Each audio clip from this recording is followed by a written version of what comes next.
Hi everybody, it's James here. How are you today? So, in our last video, we talked about what do you do to keep your teams happy. Today, I'd like to go a step further and really talk about how can we develop a mentor-mentee relationship. And do you really know what it's about? Because people don't often really understand the term mentor-mentee. What people don't often think about is that there are actually three people involved in this relationship. Of course, there's the mentor, of course, there's the mentee, but then there's also the needs of the organisation. So if we look at the organisation first, well, they're the ones who decide, does this person need to be mentored? They give the direction, the agenda. What is it that they need developing in the individual? And how that skill is required within the business. And that leads on to the general idea of CPD, or continuous professional development. And these are the things that are decided in annual appraisals, entrance interviews, and so on. The mentee, well, first of all, they need to be enthusiastic. What's the point if they're not?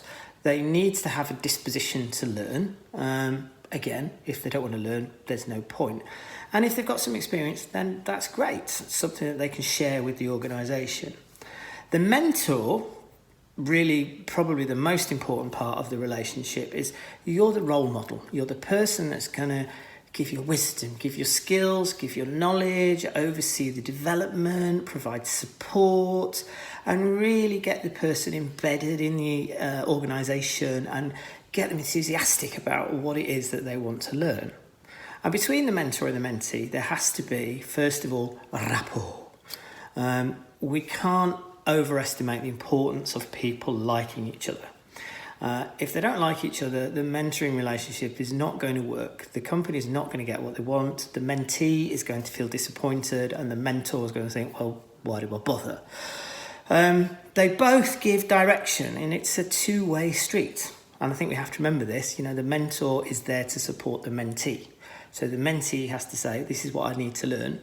The mentor says, this is what I think you should learn. And they work together to agree some mutual objectives and the agenda and the pace and the length of the relationship. And if you could do all these things, the relationship is going to work. And so you need to think about the suitability of mentors with mentees. You also need to think about what are the organisational requirements. Once you've got all those three things in place, perhaps do a little Venn diagram, a little chart, you can then decide on who is going to mentor who is going to be mentored by who, how long is it going to be, and what do you expect that relationship to produce in terms of results.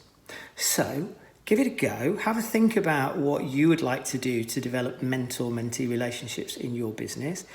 If you need a hand, give me a shout. I can share my experiences with you, perhaps some wisdom, tell you where I went wrong so you can avoid those kind of pitfalls. So have a go, think about an ideal relationship, give me a shout, let's have a chat about it. If you need any help, that's why I'm here. So enjoy the rest of your week and we'll speak soon.